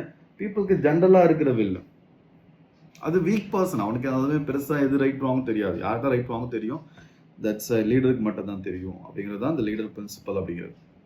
ஸோ அல்ட்ரா நேஷனலிசம் அப்படிங்கிறது இருக்கும். ஸோ அல்ட்ரா நேஷனலிசம் அப்படிங்கிறது ஃபாசிஸ்ட் நேஷனலிசம் வாஸ் சவனிஸ்டிக் அண்ட் எக்ஸ்பான்ஷனிஸ்டிக். சவனிஸ்டிக்னா எல்லாத்துக்கும் நேஷனே சொல்றாரு. எதை கேட்டாலுமே இந்த கொஸ்டின் கேட்டாலுமே சரி நேஷனல் ஆன்டி நேஷனல் அப்படிங்கிற மாதிரியான ஒரு விஷயத்தை கொடுக்கறது. ட்ரூ நேஷனல், ட்ரூ இந்தியன், ஓகேவா, அது மாதிரி லெஸ் இந்தியன், மோர் இந்தியன் அப்படிங்கிற மாதிரி. ஸோ எக்ஸ்பான்ஷனிஸ்டாகவும் இருக்கும். எக்ஸ்பான்ஷனிஸ்ட்னா என்னது? சைனீஸ் என்னது நம்மள பக்கத்து ஏரியாலாம் பிடிக்கிற மாதிரி சைனீஸ், ஈவன் நம்மளோட ஏரியாவோட பிடிக்கிற மாதிரிலாம் பேசிட்டு இருக்காங்க இல்லையா? பேசிட்டு இருக்காங்க, அது மாதிரி அக்யூசேஷன்லாம் இருக்கு. ஸோ அது மாதிரி பார்த்தீங்கன்னா என்னது எல்லா இடத்துலையுமே ரஷ்யா வந்து உக்ரைன் வார் இது எல்லாமே இதெல்லாம் எக்ஸ்பான்ஷனிஸ்ட். ஆக்சுவலாக ஹிட்லர் என்ன பண்ணுவார்னா இருக்கிற பிரிட்டனை ஆல்மோஸ்ட் என்னது அட்டாக் பண்ணி பிரிட்டன் அவர் கண்ட்ரோல் கொண்டு வந்திருப்பாரு. யூஎஸ்ஏ வந்து இன்வால்வ் ஆகலை அப்படின்னா வேர்ல்டு வார் 2ல ஃப்ரான்ஸ் ஃபுல்லாமே ஒரு கண்ட்ரோல் வந்துருச்சு. போலந்து இந்த கண்ட்ரி எல்லாமே யார் கண்ட்ரோல் இருக்கு? ஆல்மோஸ்ட் வெஸ்டர்ன் யூரோப் யார் கண்ட்ரோல் வந்துருச்சு? ஹிட்லர் அண்ட் முசோலினி கண்ட்ரோல் வந்துருச்சு வேர்ல்டு வார் 2ல. ஸோ அது மாதிரி எக்ஸ்பான்ஷனிஸ்ட். அதுக்கப்புறம் யூஎஸ் இன்வால்வ் ஆகி அதுக்கப்புறம் ரஷ்யா அட்டாக் பண்ணும்போது ரஷ்யாவும் இன்வால்வ் ஆகும்போது ஹிட்லரோட ஃபால் ஸ்டார்ட் ஆகுது. வீவிங் நேஷன்ஸ், அதுதான் அறிவே யோசிக்க மாட்டாமா அவன். ரஷ்யா அட்டாக் பண்ணும்போது அவனும் அட்டாக் பண்ணுவான், போய் மாட்டிக்கிடுவோன்னு யோசிக்க மாட்டான். அவனுக்கு என்னது? அவனும் நம்புவாமா, அதான் பிரச்சனை. அவனும் தான் பண்றது என்னது கரெக்ட் அப்படின்னு நம்புவான். தட்ஸ் என்ன அப்படின்னா problematic things. The chart national generation through rebirth of என்னது ப்ரைடு. ஸோ அதாவது அவனும் நம்புவான்னு என்ன சொல்றான் அப்படின்னா அவனுமே வந்து நம்ம பெரிய ஆள் தான் நம்பியே பண்ணிட்டு இருப்பான். தட்ஸ் ஃபாசிஸ்டோட பிரச்சனை. எவன் யாரை நம்புறான், உண்மையாவே வந்து எக்ஸ்ப்ளாய்ட் பண்றானு இல்லை நம்பி தான் பண்றானா அப்படிங்கிற மாதிரி இருக்கும். அவனே நம்பாம, அவன் பிரின்சிபல் நம்பாம இந்த அளவுக்கு போறதுமே கஷ்டம் ஆக்சுவலா. The chart national regeneration through rebirth of pride. பழைய ப்ரைடு, அதாவது இம்பீரியல் ரோம் எப்படி இருந்துச்சு தெரியுமா? ஜெர்மனி அண்டர் பிஸ்மார்க் கீழே எப்படி இருந்துச்சு தெரியுமா? ஸோ நம்மளும் அது மாதிரி மறுபடியும் கொண்டு வரணும் நேஷனை அப்படின்னு சொல்றது. So ultra nationalism. Expansionist actions included மஞ்சூரியாவை அட்டாக் பண்ணது 1931ல, ஓகேவா, ஜப்பான் அட்டாக் பண்ணுவான். அபிசினியாவை 1934ல பார்த்தீங்கன்னா என்னது இட்டாலி அட்டாக் பண்ணுவான். இதான் ஒரு எக்ஸாம்பிள் அல்ட்ரா நேஷனலிசம்ஸ்க்கு. அவன் சம்மந்தமே இல்லாமல் மஞ்சூரியா அட்டாக் பண்ணுவான். ஏன்னா எனக்கு அட்டாக் பண்ண என்னால் முடியும், அதனால அட்டாக் பண்ணுறேன் அப்படிங்கிற மாதிரி. ஸோ அபிசினியாவை வந்து என்ன பார்த்தீங்கன்னா என்னது இட்டாலி அட்டாக் பண்ணும். அபிசினியா அப்படிங்கிறது இப்போ இருக்கிற எத்தியோப்பியா. மஞ்சூரியா அப்படிங்கிறது இப்போ இருக்கிற சைனால இருக்கிற ரீஜன், சைனா ரஷ்யா பார்டர்ல இருக்கிற ரீஜன், ஓகேவா. ஸோ பழைய ப்ரைடை நம்ம மறுபடியும் கொண்டு வரோம் அப்படின்னு சொல்லி தான் என்னது அல்ட்ரா நேஷனலிசம் இருக்கும்.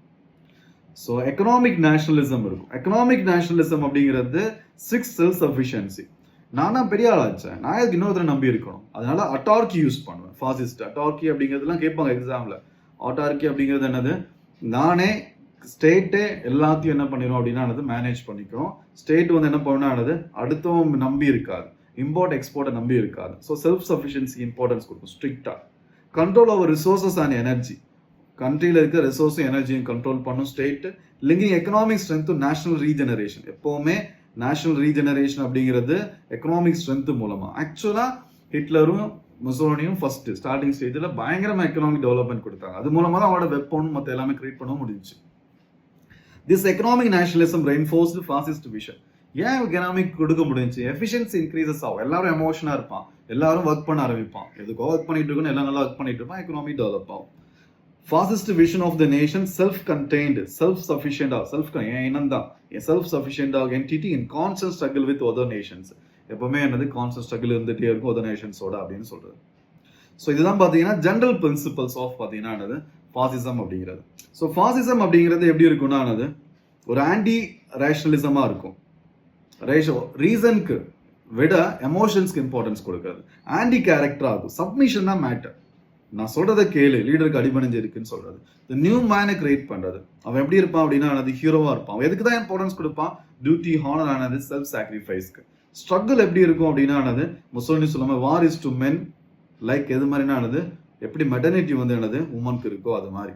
ஸோ எப்போவுமே அந்த ஸ்ட்ரகிள் இருந்துகிட்டே இருக்கும். நேச்சுரல் செலெக்ஷன் அப்படிங்கிறது இருக்கும். சோஷியலிசம் ஃபர்ஸ்ட் ஸ்டார்ட் பண்ணுவான். அந்த லேட்டஸ்ட் ஸ்டேஜ்ல பிக் கார்பரேட் சப்போர்ட் பண்ண ஆரம்பிச்சிருவான். ஸோ லீடர்ஷிப் அப்படிங்கிறது சுப்ரீம் லீடர் இருப்பார், அவர் சொல்ற எல்லாமே கேட்கணும். மாசஸ் ஜஸ்ட் வீக் தான் லீடர் பிரின்சிபல் அப்படிங்கிறது. ஸோ ஓவர் மேன் அப்படிங்கிறது சரிஸ்மாக்கு இம்பார்ட்டன்ஸஸ் கொடுக்குற விஷயம்லாம் பார்த்தோம். ஸோ அல்ட்ரா நேஷனலிசம் அப்படிங்கிறது ஒரு மெயின் எலமெண்ட்டாக இருக்கும் ஃபாசிஸ்ட் ஃபிலாசபியில். ஃபாசிசம் நான் மீன் பண்ணுறது ஒன்லி என்ன அப்படின்னா ஜெர்மனி அண்ட் இட்டாலியில் முசோலினி அண்ட் என்னது ஹிட்லர் கீழே இருந்தது. அது போக ஜப்பான், இம்பீரியல் ஜப்பான் இருந்த ஃபாசிசம் நம்ம டிஸ்கஸ் பண்ணிட்டு இருக்கோம். ஓகேவா?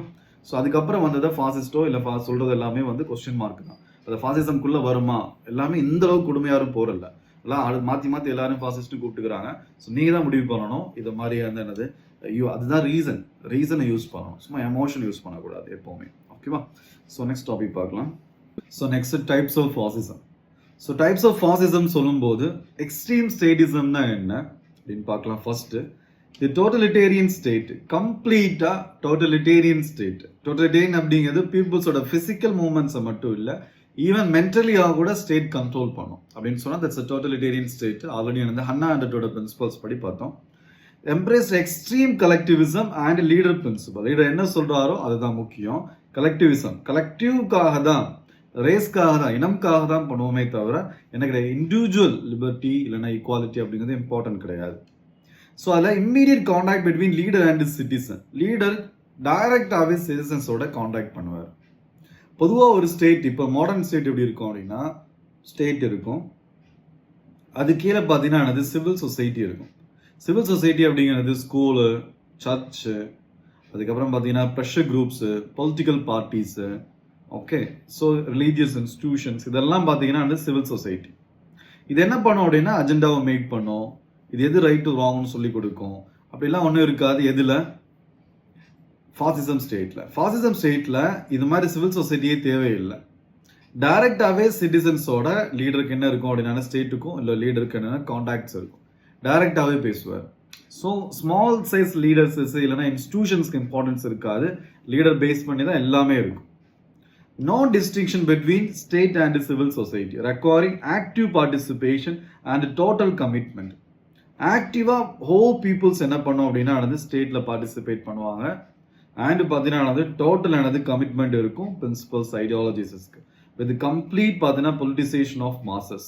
இதுதான் சூப்பர் ஃப்ளோஸ் மாசஸ் அப்படின்னு சொல்லிட்டு ஹன்னா ஆண்டட் சொல்றாங்க இல்லையா. சூப்பர் மாசஸ் ஆனியன் மாதிரி இருக்கும். சென்ட்ரல் லீடர் இருப்பாங்க, அதுக்கப்புறம் எலைட்ஸஸ் இருப்பாங்க, லாஸ்ட் சூப்பர் ஃப்ளோசஸ் மாசஸ் இருக்கும். இது உள்ள லீடர் என்ன சொல்றாரோ அது அப்படியே கேட்கும். சென்ட்ரல் இருக்கிறவன் இந்த மிடில் இருக்கிற எலைட்ஸ் என்ன பண்ணுவோம் அப்படின்னா அப்படியே டியூட்டி ஹானர்னு சொல்லிட்டு ஹீரோ மாதிரி தன்னையே நினைச்சுக்கிட்டு லீடர் என்ன சொல்றாரோ அது அப்படியே கேட்டுட்டு இருப்பான். So it enforced monistic belief in single value system. ஒரு சிங்கிள் வேல்யூ சிஸ்டம்ஸை அப்படியே நம்புறது அப்படிங்கிறதான். மற்ற எந்த வேல்யூ சிஸ்டமும் இருக்கக்கூடாது. ஸ்டேட் என்ன சொல்லுதோ அதுதான் வேல்யூ, அதுதான் கரெக்ட். ஸ்டேட் மீன்ஸ் லீடர் இங்க. ஸோ நாசியோட கண்ட்ரோல்னு பார்க்கும்போது எப்படி பண்ணாங்கன்னா, இது எப்படி எக்ஸ்ட்ரீம் ஸ்டேட்டிசம் எப்படி ஒர்க் ஆச்சு அப்படின்னா, total control over media, art, culture and youth organisations. இதெல்லாம் பார்த்தீங்கன்னா மீடியா, ஆர்ட், கல்ச்சர் இதெல்லாமே சிவில் சொசைட்டி. இதெல்லாமே டிஸ்டிங்ஷனே இருக்காது. இதெல்லாமே யார் கண்ட்ரோலில் டைரக்டாக போயிடும்? ஸ்டேட் கண்ட்ரோலில் போயிடும்.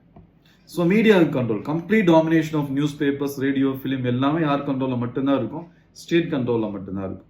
கல்ச்சரல் கண்ட்ரோல், என்ன ஆர்ட் கிரியேட் பண்ணணும், எது மாதிரி புக் எழுதணும், எது மாதிரி மியூசிக் கிரியேட் பண்ணணும், முதற்குன்னு பழைய மூவிஸ், ஹாலிவுட் மூவிஸஸ்லாம் இருக்கும், வேர்ல்டு வார் 2 இல்லை நாசிசம் ரிலேட்டட், அதெல்லாம் பாருங்க எந்த அளவுக்கு கண்ட்ரோல் பண்ணுவாங்க அப்படின்னு சொல்லிட்டு. எந்த மூவி ரிலீசஸ் பண்ணணும், ரொம்ப சென்சார்ஷிப் எல்லாமே இருக்கும். யூத் இன்டாக்ட்ரினேஷன் இருக்கும். Hitler Youth and other organisations for mass mobilisation. Hitler யூத்னே ஒரு ஆர்கனைசேஷன்ஸ் கிரியேட் பண்ணி அது மூலமா யூத்தாம ஈஸியாக அவனை எமோஷன்ஸ் மூலமா இது பண்ணலாம். அவனுக்கு எப்பவுமே பழைய பெருமை இல்லைன்னா நம்ம எப்படி தெரியுமா, ஆல்ரெடி வேலை இல்லாமல் இருப்பான், இல்லைன்னா ஆல்ரெடி பார்த்தீங்கன்னா நிறைய ஆம்பிஷன் இருக்கும் அவனுக்கு. யூத்னாலே நிறைய ஆம்பிஷன்ஸ் இருக்கும், நிறைய சாதிக்கணும், புதுசாக பண்ணணும்னு இருக்கும். அது எல்லாமே சேர்ந்து என்ன பண்ணுவானா எதுவுமே வேலைக்கு ஆகாத போது இது மாதிரி லீடர்ஸ் சொல்றதுக்கு பின்னாடி போயிட்டு இருக்காரு. ஸோ நெக்ஸ்ட் பார்த்தீங்கன்னா Italian fascism. In Italy traditions institutes like monarchy, church survived. இப்போ நாசியோட டைம்ல மீடியா கண்ட்ரோல் அவன்கிட்ட இருந்துச்சு. ஸோ அது போக கல்ச்சரல் கண்ட்ரோல் அவன்கிட்ட இருந்துச்சு, யூத் இன்டாக்ட்ரினேஷன்ஸ் இருந்துச்சு, கம்ப்ளீட் கண்ட்ரோல் அது ஹிட்லரோடது. ஆனால் இட்டாலியில தான் ரோம் இருக்கு, ரோம்ல தான் கத்தோலிக் சர்ச் இருக்கு. அதனால எப்படி இருந்துச்சுன்னா அங்க இருக்கிற சர்ச்சு வந்து சர்வைவ் ஆச்சு. ஸ்டில் கிங்கும் அங்க இருந்தாரு. ஆனா கிங்குக்கு பவரே இருக்காது. சர்ச்சு வந்து எது கீழே வந்துடும் அப்படின்னா அது ஸ்டேட் கீழே வந்துடும். ஸ்டில் முஸ்லீம் என்ன பண்ணான்னா சர்ச்சுக்கு ஓரளவுக்கு என்ன பண்ணா ரெஸ்பெக்ட் கொடுத்தாரு. ஆனா மொனார்க் வந்து ரொம்ப டம்மியா இருந்துச்சு இத்தாலியில. ஆனா இது மாதிரி ஸ்ட்ரக்சர் எதுவுமே எங்க கிடையாது, ஜெர்மனில கிடையாது. கம்ப்ளீட் கண்ட்ரோல் யார்கிட்ட தான்? ஹிட்லர்கிட்ட. முசோலினிஸ் கார்பரேட்டிசம் ஆஃபர்டு தேர்ட் வே. முசோலினி என்ன பண்ணாருன்னா ஒரு விஷயம் கிரியேட் பண்ணாரு. அதாவது பிசினஸ் லேபர் பண்றான் தெரியுமா, அவன் எல்லாமே சேர்ந்து 22 கார்பரேஷன்ஸ், அது கார்பரேட்டிசம். அதாவது ஒர்க்கர்ஸ் மூவ்மெண்ட்ஸ் இல்ல ஒர்க்கர் மூவ்மெண்ட்ஸ் சொல்லோட ஒர்க்கர் ட்ரேட் யூனியன்ஸ் மாதிரி இருப்பாங்க தெரியுமா, ஒர்க்கர் அசோசியேஷன், அவனும் பிசினஸ் அசோசியேஷன் எல்லாருமே சேர்ந்து 22 கார்பரேஷன்ஸ் சேர்ந்து ஒரே மாதிரி பாத்தீங்கன்னா என்னது ஒரு குரூப் கிரியேட் பண்ணி அந்த குரூப்புக்குள்ள நெகோசியேஷன்ஸ் பண்ணி எல்லாமே எதுக்காக நம்ம இருக்கிறோம், கண்ட்ரியோட நலனுக்காக இருக்கிறோம், ரேஸோட நலனுக்காக இருக்கிறோம், கலெக்டிவிசம்காக இருக்கிறோம், ப்ரைடுக்காக இருக்கிறோம், அதனால உங்களுக்குள்ள என்னது சண்டை போடக்கூடாதுன்னு சொல்லுவார். ஸோ அந்த அசோசியேஷன்ல ஒர்க்கர்ஸ், எம்ப்ளாயிஸ், கவர்மெண்ட் எம்ப்ளாயிஸஸ் எல்லாமே இருக்கும். Futurism glorified machines and industries alongside the பாஸ்ட்டை க்ளோரிஃபை பண்ற அதே டைம்ல மெஷின்ஸும் இண்டஸ்ட்ரீஸும் வேணும் அப்படின்னும் க்ளோரிஃபை பண்ணுவாங்க. ஸோ ஹவுஸ் போர்ச் ஐடியாலஜிஸஸ் ஸ்பெசிஃபிக்கலாக இருக்காது, அந்தந்த இடத்துக்கு தகுந்த மாதிரி தன்னோட பிரின்சிபல்ஸை சேஞ்ச் பண்ணிட்டு இருப்பாங்க. ஓகேவா? So next extreme racism. இப்போ எக்ஸ்ட்ரீம் ஸ்டேட்டிசம் அப்படிங்கிறது ஸ்டேட் டூ மச் கண்ட்ரோல் எடுத்துக்கிறாரு. சிவில் சொசைட்டின்னு ஒன்னே இருக்காது. அதான் ஆர்ட், மீடியா இதெல்லாமே யார் கண்ட்ரோல் பண்ணுவா? ஸ்டேட் கண்ட்ரோல் பண்ணும். ஸோ இட்டாலியன் ஃபாசிசம் டிஃபரன்ஸ் என்ன, மொனார்க்கியும் சர்ச்சும் சர்வைவ் ஆச்சு, ஸ்டில் இருந்துச்சு. அவர் இருக்கிற ஆர்கனைசேஷன் எல்லாமே சேர்ந்து கவர்மெண்ட் கண்ட்ரோல் வந்துடும் ஆர்கனைசேஷன்ஸ் எல்லாமே. ஸ்டில் அதில் ரெப்ரஸன்டேஷன் யாரோட ரெப்ரஸன்டேஷன் இருக்குன்னா என்னது, இது மாதிரி ஒர்க்கர்ஸ், எம்ப்ளாயர்ஸ்னா என்னது பிஸ்னஸ் பீப்புள்ஸ், நெக்ஸ்ட் பார்த்தீங்கன்னா கவர்மெண்ட் எல்லாரோட ரெப்ரஸன்டேஷனும் இருக்கும். இருக்கிற மாதிரி ஒரு கார்பரேஷன்ஸ் மாதிரி கிரியேட் பண்ணி கண்ட்ரியை ஃபுல்லாக பிளானிங், சென்ட்ரலைஸ்டு பிளானிங் மூலமாக ஸ்டேட் தான் ரன் பண்ணிட்டு இருக்கோம். ஆனால் ஸ்டில் அவங்களோட ரெப்ரஸன்டேஷன்ஸ் மூலம் அவங்க என்ன சொல்கிறாங்க அப்படிங்கிறதுக்கு லைட்டாக கேட்கறதுக்கான பாசிபிலிட்டிஸ் கூட இருந்துச்சு எங்கன்னா இட்டாலியன் ஃபாசிசமில். ஸோ தட்ஸ் எ கார்பரேட்டிசம் சொல்லுவாங்க. எக்ஸ்ட்ரீம் ரேசிசம் அப்படிங்கிறது இட்டாலியில் ஸ்டேட் சுப்ரமசி ஓவர் பார்த்தீங்கன்னா இண்டிவிஜுவல் ரைட்ஸை விட எதுதான் இம்பார்ட்டன்ட் அப்படிங்கிறது ஸ்டேட்டோட என்னது சுப்ரமசி அப்படிங்கிறது. வாஸ் பார்த்தீங்கன்னா voluntary and good embrace all.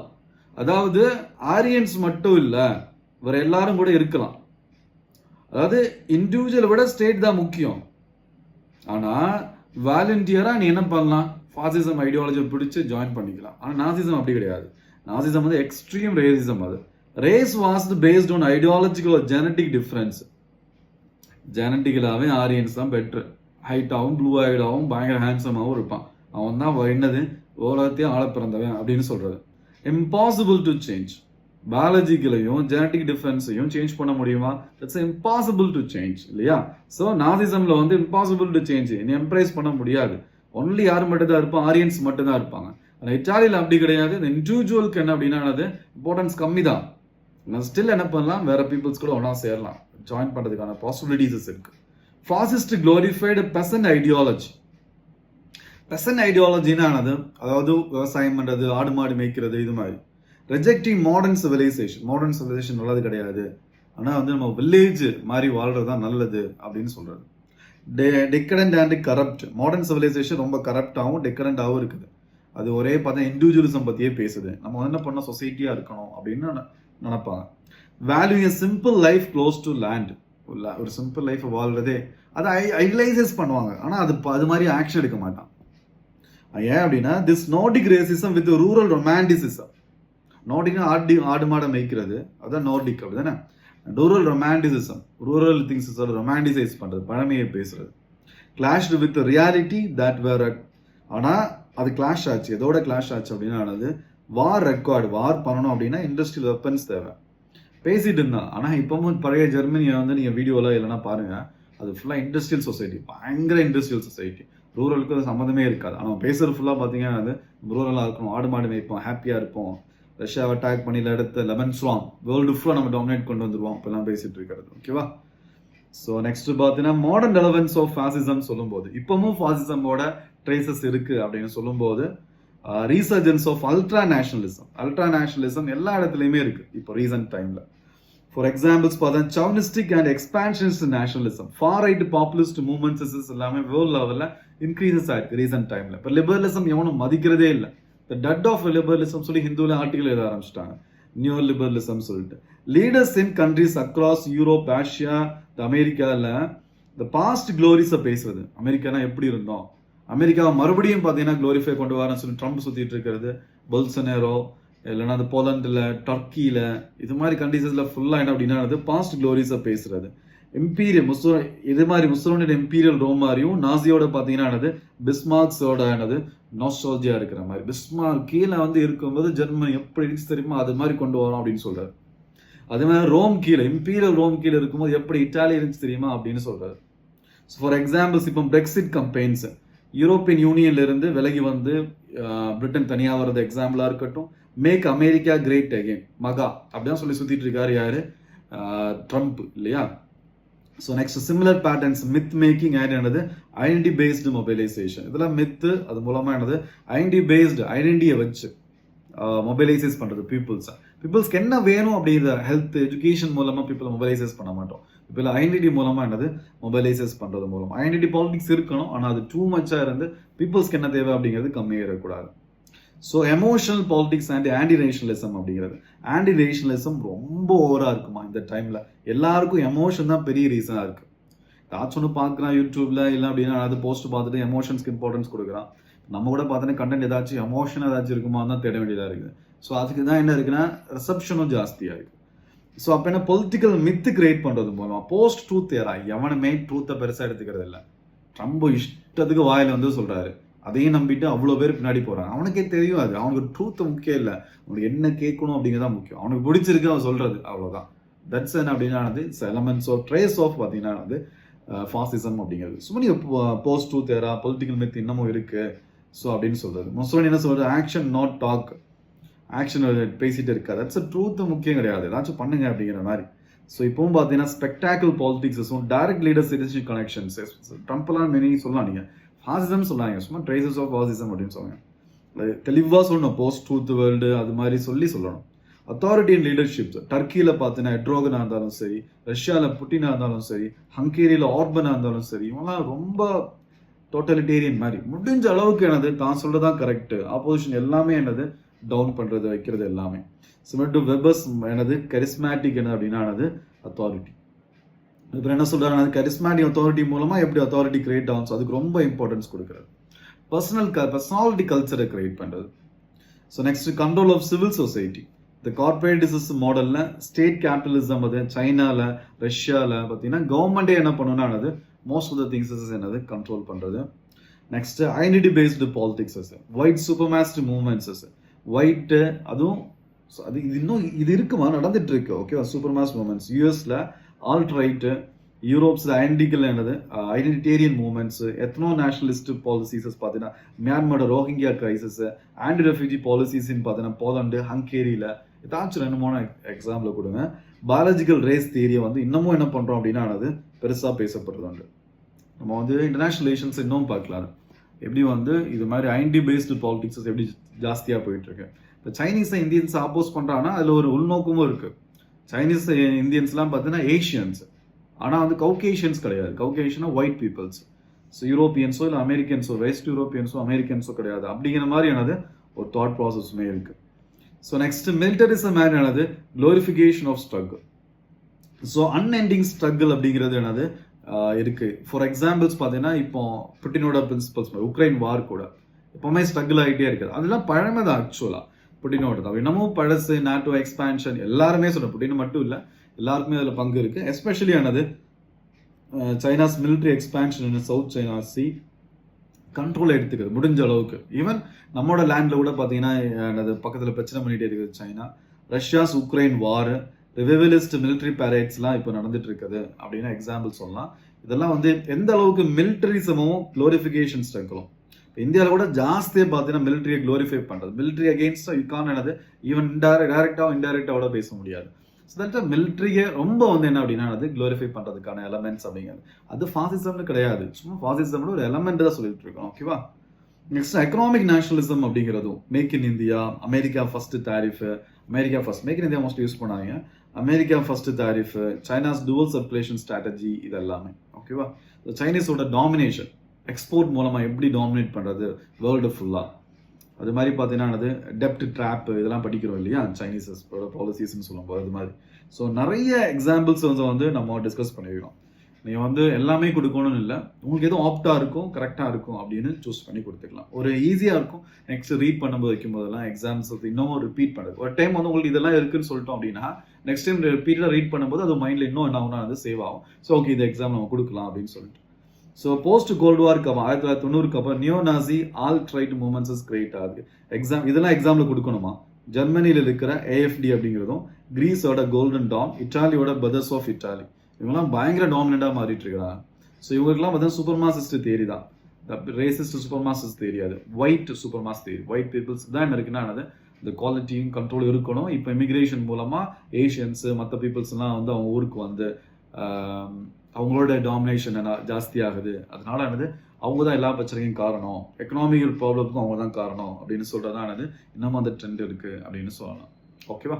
So நிறைய எக்ஸாம்பிள்ஸ் பார்த்துருக்கோம். எக்ஸாம்பிள்ஸ் ஒன்லி ஃபார் என்ன அப்படின்னா நெக்ஸ்ட் டைம் படிக்கும்போது அது பெட்டராக என்னன்னா ஐடென்டிஃபை பண்ணுறதுக்காக. ஸோ இந்த எக்ஸாம்பிளில் ஒரு 2-3 எக்ஸாம்பிள்ஸே பெரிய விஷயம். ஒரு 2 பேராக்கு எழுதுகிற கண்டென்ட்டுக்கான எக்ஸாம்பிள்ஸ் எடுத்து வச்சு ஆன்சர் பண்ண ட்ரை பண்ணுங்க. ஃபாசிசம் சொல்லும்போது சும்மா ஆர்டினேஷனலிசம், ஆன்டிகாய்டிசம் எப்படி இருக்கும், நாசிசம்னா என்ன அப்படின்னு 2-3 கீவேர்ட்ஸ் மட்டும் வச்சுட்டு, 2-3 இல்லை ஒரு 10 to 20 கீவேர்ட்ஸை வச்சு மட்டும் வச்சுட்டு அதில் ஸ்காலர்ஸோட நேமை யூஸ் பண்ணி இன்னமும் நிறைய படிப்போம். அங்கே பார்த்தீங்கன்னா ஃபாசிஸ்ட் ஐடியாலஜிஸ் ஏன் கிரியேட் ஆகுது அப்படிங்கிற விஷயத்தை எல்லாத்தையும். ஸோ அப்படி படிக்கும்போது என்ன ஆகுனா பெட்டரான அண்டர்ஸ்டாண்டிங்கும் இன்னும் இம்ப்ரூவ் ஆகிட்டே இருக்கும். இப்போவுமே ஆன்சர் எழுதுகிற எல்லாருக்குமே பார்த்தீங்கன்னா ஸ்டார்டிங்கில் லைட்டாக ஒரு ஸ்ட்ரகிள் இருக்கும். இப்போவுமே பார்த்தீங்கன்னா ஒரு 3 வீக்ஸ்லாம் போயிடுச்சு கன்சிஸ்டன்ட் எழுதுகிற பீப்புள்ஸஸ்க்கு பெட்டரான என்ன இருக்குன்னா அவுட்கமும் இருக்குது. ஓகேவா? ஸோ ஃபாசிசம் அப்படிங்கிற டாப்பிக்கில் இவ்வளோதான். ஸோ நெக்ஸ்ட் என்ன அப்படின்னா ஜென்ரலாக இன்னும் உனக்கு ஆன்சர் ரைட்டிங் இது மாதிரி டவுட்ஸஸ் இருக்குது. எப்படி ஒரு ஹேண்ட் ஹோல்டிங்காக ஒரு ஃப்ரெண்ட்லியாக ஒரு அப்ரோச்சோட PSR ஹேண்டில் பண்ணுறதுக்கு உனக்கு மெண்டர்ஷிப் அப்படின்னு தேவைப்பட்டுச்சு அப்படின்னா 14,500 rupeesக்கு. ஸோ ஏன்னா மணியை அதாவது ஒவ்வொருத்தரும் இண்டிவிஜுவலாக ஹேண்டில் பண்ணுறதுக்கும் இண்டிவிஜுவலாக பார்க்குறதுக்கும் அப்ரோச் பண்ணுறதுக்கும் நிறைய எஃபோர்ட்டும் டைமும் தேவைப்படுது இல்லையா? ஸோ அதுக்காக தான் அந்த ஃபீஸ் அப்படிங்கிறது 14,500 அப்படிங்கிறது. You can understand that. ஓகேவா? ஸோ ஆஃப்லைன் கிளாஸஸுமே போயிட்டுருக்கு. என்னென்ன பண்ணலானது ஆஃப்லைன் கிளாஸஸ்க்கும் ரெஜிஸ்டர் பண்ணலாம். ஸோ ரெஜிஸ்ட்ரேஷன் பண்ணுறதுக்கான நம்பர் டீட்டெயில்ஸஸ் எல்லாமே இருக்குது. உங்களோட ஒவ்வொரு லைக்ஸும் ஒவ்வொரு சப்ஸ்கிரிப்ஷன் பண்ணுறதும் ரொம்ப ஒரு மோட்டிவேட்டடாக இருக்கும். ஒரு கமெண்ட் அப்படிங்கிறது நீங்கள் கொடுக்குற ஒரு கமெண்ட் கீழே நல்லா இருக்குன்னு சொல்கிற கமெண்ட் ரொம்ப மோட்டிவேஷனலாகும். நல்லா இருந்துச்சுன்னா மட்டும் கொடுங்கம்மா. ஸோ ரொம்ப யூஸ்ஃபுல்லாகவும் இருக்கும். ஓகேவா? ஸோ சப்ஸ்கிரைப் பண்ணுறதுக்கு அண்ட் லைக் பண்ணுறதுக்கும் மறக்காமல் பண்ணுங்கள். ஓகேவா? அண்ட் டெலிகிராம் சேனலையும் ஃபாலோ பண்ணுங்கம்மா. தேங்க்யூ.